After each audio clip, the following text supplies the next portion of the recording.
In regards to contemporary scholars, I do agree with you definitely. But my question was in relation to the classical scholars like the four Imams and the other authorities in fiqh and hadith. Beta Yusuf, I know, mashallah, I know you personally and I know your curiosity. But I'm saying, do you know the real life of our Imams? No.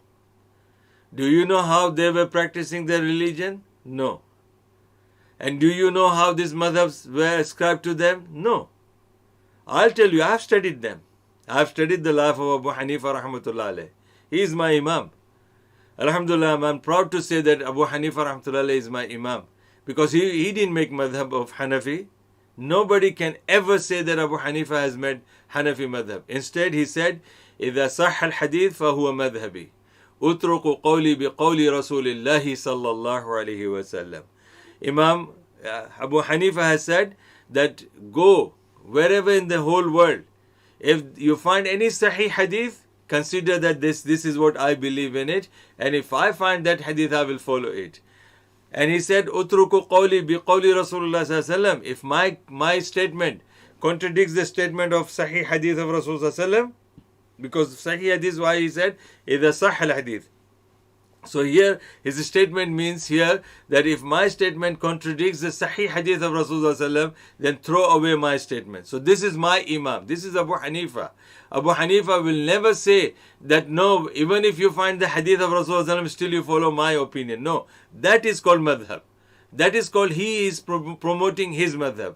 No, he never did that. Imam Malik rahmatullah alayh.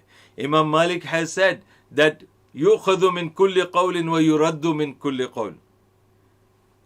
Every person's statement can be accepted and every person's statement can be rejected. إِلَّا صَاحِبَ هَذَا الْقَبْرِ. He would point to the grave of Prophet Muhammad sallallahu alaihi wasallam and he would say, everybody has got their position where their statement can be accepted, can be rejected, except the one who is sleeping in the grave here, referring to Prophet's grave, that his statement cannot be rejected, it has to be 100% accepted.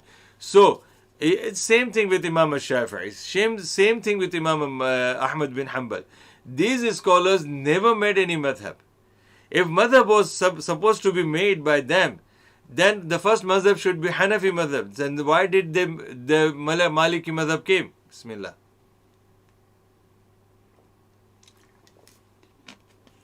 Why did Maliki madhab came into existence? Did Imam Malik make that madhab?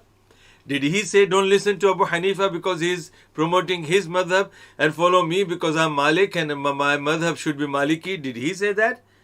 Did he say La ilaha illallah Imam Malik Rasulullah? No.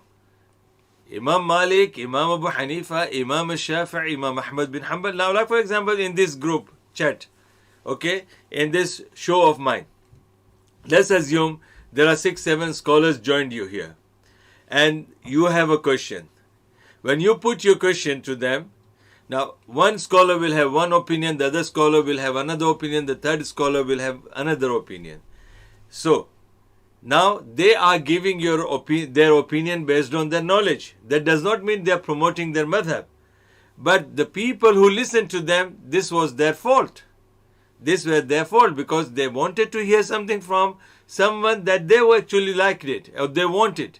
So they choose that and they say, okay, that sheikh, what he said, I will go by that.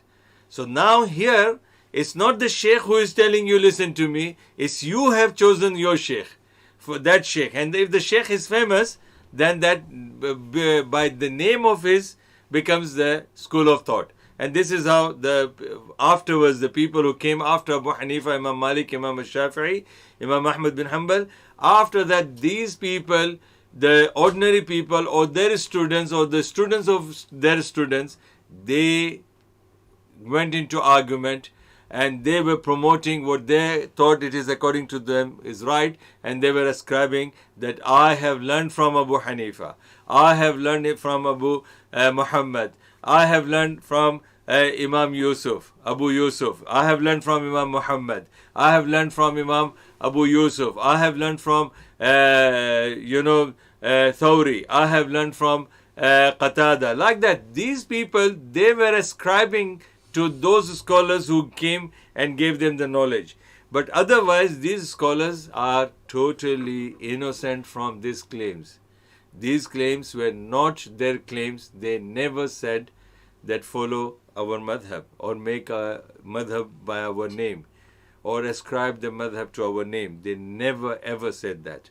So when we talk about these classical scholars, we have to be very careful. We have to be very careful that we should not say anything wrong or false about them. So alhamdulillah, Beta Yusuf, these classical scholars, they did not promote the madhab and they did not invite the people to any particular madhab. It is later on people had done all these kind of things.